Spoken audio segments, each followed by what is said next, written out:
Bien, merci. Nous nous retrouvons pour la suite de l'origine de Noël. Dans l'autre vidéo, la première, on s'est arrêté au niveau de l'empereur Constantin. Donc, je vais reprendre à partir de Constantin. Alors, donc, je disais que Constantin, c'est l'empereur romain.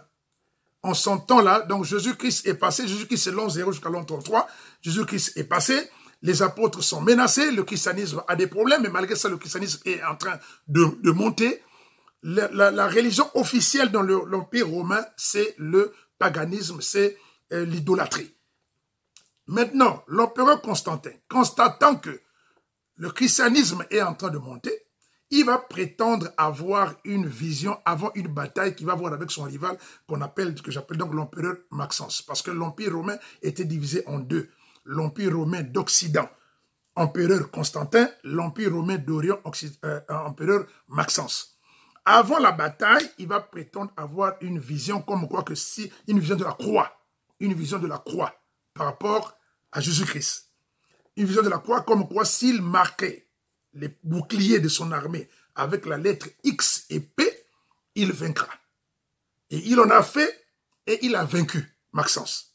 Maintenant, il va se convertir au christianisme païen. Mais il ne va pas se baptiser. Il n'est pas baptisé. Il se convertit au christianisme et il autorise le christianisme comme une semi-religion officielle. Pourquoi? Parce que la religion officielle, c'est le paganisme, c'est l'idolâtrie. Eux, ils sont sous des Vénus, des Cupidons, toutes ces histoires-là que vous connaissez, je ne saurais tarder là-dessus. Alors, toujours pour avoir la même prise dans le christianisme, qu'est-ce qu'il va faire? En l'an 325, il va convoquer le concile de Nicée. Le concile veut dire regroupement. Nicée, c'est la ville. Donc, il regroupe les évêques les plus influents de l'Empire romain pour que lui, il prenne en charge maintenant le christianisme. Écoutez, qu'est-ce qu'il dit? En l'an 325, il convoqua le concile de Nicée pour définir les principes fondamentaux du christianisme. Lui, le païen, va commencer à définir le christianisme.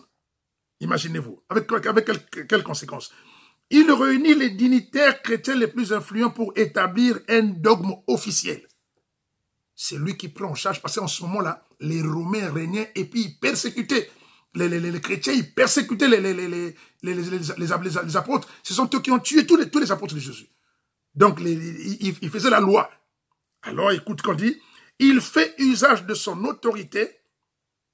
La religion chrétienne est placée sous son contrôle. Voilà, par rapport à sa force. On assiste, donc les choses changent. On assiste à une redéfinition complète du christianisme et que moi j'appelle en fait le constantinisme. Vous savez, quand on dit aujourd'hui christianisme, pour moi, il n'y a pas de christianisme. C'est le constantinisme. Il n'y a que Jésus et les évangiles. La religion catholique, c'est le constantinisme. Avançons, vous allez voir. Là, nous sommes un païen. Et l'Empire romain, c'est le paganisme. Il a pris l'église. Maintenant, écoutez ce qu'il va décider maintenant. Alors, qu'est-ce qu'il va faire? Donc, par parallélisme, il va donc décider que désormais, les cultes païens, il va donc les christianiser. Première chose, conformément à leurs rites, les rites païens, où ils ont des mères de Dieu, fils de Dieu, les dieux qui naissent, qui renaissent. Lui, il dit, Jésus-Christ devient Dieu. Nous sommes en l'an 325. Demandez ça à tous les pasteurs, tous les apôtres, tous les évêques. Ce que je vous dis là, c'est une réalité historique. C'est Constantin qui déclare Jésus-Christ Dieu. Ils avaient une différence avec l'évêque Arius. Arius, on l'appelle l'arianisme, parce que l'évêque Arius, lui, disait que Jésus-Christ n'est pas égal à Dieu. Jésus-Christ est un envoyé de Dieu. Mais lui, Constantin, maintenant qu'il veut contrôler le christianisme, mais chez eux, le Fils est Dieu, la mère est Dieu, l'enfant est Dieu. Sémiramis est déesse, Tammuz est fils et Dieu, numéro de Dieu. Voilà. Vous comprenez maintenant? C'est cette logique-là qui est venue. Donc, monsieur dit, l'empereur Constantin dit, Jésus-Christ est Dieu, le Saint-Esprit est Dieu, et Dieu est Dieu. Donc, c'est l'empereur Constantin qui crée la Trinité. Il n'y a jamais eu de Trinité au temps de Jésus. ni après Jésus, avant Constantin. C'est Constantin qui crée la Trinité. Première décision de Constantin. Deuxième, il institue le 25 décembre, fête de païenne, de Tammuz, de Nimrod, maintenant comme fête de Jésus-Christ. Qui fait ça? C'est Constantin. Voilà comment ce 25 décembre est arrivé dans l'Église. L'autre décision qu'il prend, il dit, il n'y a pas trois dieux, mais il n'y a qu'un seul Dieu. Le Fils est Dieu, le Saint-Esprit est Dieu, Dieu est Dieu. Mais le Fils, donc, il n'y a pas trois dieux, il n'y a qu'un Dieu en trois. Tant mieux, selon sa définition, lui. Il arrive sur les évangiles. Maintenant qu'il est en train de donner un dogme, il est aussi en train de sélectionner quels sont les évangiles qui marchent avec son rythme. Il ne garde que 4 évangiles, c'est Constantin. Il garde que l'évangile de Matthieu, de Marc, de Luc et de Jean. Tous les autres évangiles sont déclarés apocryphes. Apocryphes, ça veut dire que interdit. Et les autres évangiles sont interdits parce que là-bas, on ne reconnaît pas Jésus-Christ Dieu. Mais lui, il a fait maintenant Jésus-Christ Dieu. Tous ceux qui ne sont pas de cette logique-là doivent être exterminés. Les livres brûlés. On t'attrape avec ça, on te tue. C'est ce qu'a fait Théodose II, l'empereur qui l'a succédé, qui a fait le plus gros massacre des chrétiens. Suite à cette affaire-là, parce qu'il y a d'autres qui ne voulaient pas dire comment un païen va venir nous diriger. Mais il nous amène sur le paganisme. Mais nous, on ne veut pas. Mais maintenant, lui, pour s'imposer, tous les livres, là, vous les brûlez. Si on t'attrape avec ça, on tue. Voilà. Ça, c'est ce que fait monsieur l'empereur, donc, Constantin. Le premier Noël célébré en commun avec les païens se passe en l'an 336. Lui, il meurt en l'an 337. Donc, un an avant sa mort, puisque lui, il a institué le 25 décembre maintenant. Comme je vous ai dit que tu vois, on est parti de Sémiramis, de Nimrod et de Tammuz, qui est descendu dans toutes les contrées païennes. Maintenant, quand on arrive là aussi, maintenant lui aussi, il a pris le christianisme, il est maintenant en train de païniser le christianisme. Je dis bien païniser. C'est-à-dire qu'il prend tous ces trucs des païens, il amène cette logique là-dedans, de le christianisme, par la force. Parce qu'ils sont en train de régner. Voilà.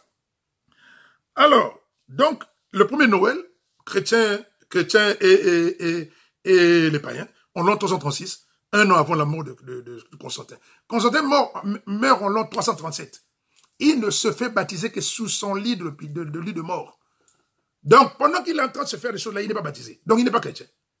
Il était devenu chrétien par circonstance parce qu'il voulait mettre la main sur le christianisme. Maintenant qu'il est sous le lit de mort, c'est sous le lit de mort, parce qu'en ce moment-là, chez eux, quand tu es baptisé, ça veut dire que tes péchés te sont pardonnés. Une manière pour toi, donc, de prétendre gagner le paradis, quoi. Voilà. Monsieur s'est fait baptiser sous son lit de mort. Tous les éléments que je vous donne, ce sont des choses écrites, certifiées, claires, historiques. Il n'y a pas de faux à l'intérieur. Vous pouvez faire vos recherches, demander, on vous dira que ce que Ahmed Diallo vous dit, c'est la vérité. Bien. Alors, donc, qu'est-ce on va donc constater? Ils vont donc imposer aux gens, ils disent, le nouvel dogme, c'est ceci, vous devez lire ceci, vous ne devez pas lire cela. C'est ça ce que nous vous donnons. Donc, les païens sont venus diriger l'Église. C'est pour cela, par contre, vous voyez, pour l'Église, vous êtes arrivé dans l'idolâtrie. Aujourd'hui, vous avez des Marie en statue, des Jésus en statue, vous avez les croix, les trucs, ainsi de suite. La croix n'est pas un signe religieux. La Bible dit, celui qui est pendu au bois est l'objet de la malédiction. Paul dit, puisque comme Jésus-Christ nous a racheté de la malédiction de la croix, il est devenu malédiction. Donc là, un objet de la malédiction ne peut pas être un objet de faire un culte. Jésus-Christ nous a jamais montré, montrez-moi dans la Bible, dans une écriture, on vous a dit que la croix est un signe spirituel. Faux. La loi, c'est la croix, c'est la potence où les Romains allaient tuer les gens. Ça n'a rien à voir avec la religion. Alors donc, du coup, maintenant, on dit ceci par rapport au christianisme, que la nouvelle religion romano-chrétienne, c'est une nouvelle religion, romano-chrétienne, voilà, parce que maintenant c'est le mélange. Donc je disais que la nouvelle religion romano-chrétienne, qui est fraîchement créée par l'empereur Constantin, va mélanger les pratiques et les croyances de la Bible avec les cultes de l'Empire romain, païenne. Une stratégie pour convertir tout le monde, plus ou moins en douceur. Parce que pour que les païens viennent facilement au christianisme, ou bien que les chrétiens viennent facilement au paganisme, mais c'est plutôt les chrétiens qui sont allés au paganisme, parce qu'on a adopté les rythmes des païens. Donc, on a converti les chrétiens sous le rythme des païens. Vu que ces fêtes avaient déjà une grande empreinte dans toute la civilisation du Nord, donc c'était l'occasion pour eux, pour que tout ce monde-là s'y retrouve. Plutôt de forcer le monde d'abandonner les cultes païens très anciens, d'où les chrétiens ont calqué leur religion sur la date des cultes païens. C'est pour cela que Jésus-Christ est désormais et soudainement né le 25 décembre alors que la Bible ne mentionne pas. Et oui, je vous ai dit, Jésus-Christ n'est pas né le 25 décembre. Dans la Bible, il n'y a aucune date qui est là. Même le Saint-Esprit n'a pas révélé la date de la naissance de Jésus-Christ. Donc, la date du 25 décembre, maintenant, vous savez maintenant d'où il vient. C'est parce que l'Église catholique l'a calqué par rapport aux païens. Mais regardez encore d'une manière, comment ils vont l'installer maintenant d'une manière officielle. C'est le pape Libère, en l'an 354, qui fixe la naissance de Jésus le 25 décembre. Un pape, au IVe siècle, en l'an 354, le pape Libère fixe la naissance de Jésus le 25 décembre. Noël est codifié et légalisé en 425 par l'empereur Théodose II.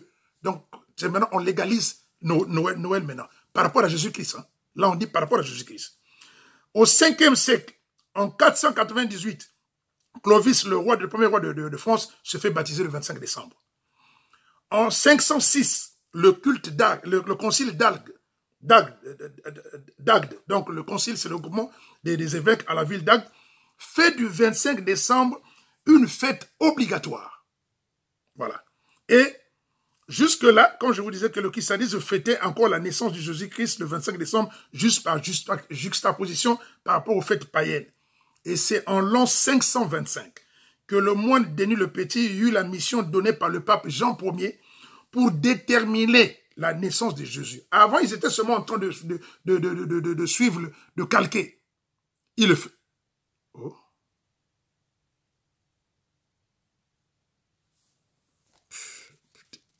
Mais pardon, excusez-moi, oui. Ouais. Avant, ils étaient juste en train de calquer la naissance de Christ sur le 25 décembre. Mais là, on demande à Denis le Petit de calculer maintenant. Mais si on demande de calculer, c'est qu'ils n'avaient pas de référence. Et Denis le Petit va garder toujours le 25 décembre. C'est en l'an 529. L'empereur romain Justinien fait du 25 décembre un jour chômé et une fête civique obligatoire. Voyez-vous comment est-ce que donc l'Empire romain païen a installé Jésus-Christ dans le 25 décembre en juxtaposant par rapport à Nimérode, Tammuz et Sémiramis. Et on a vu comment c'est passé dans d'autres contrées et comment est-ce que l'Église va donc en faire.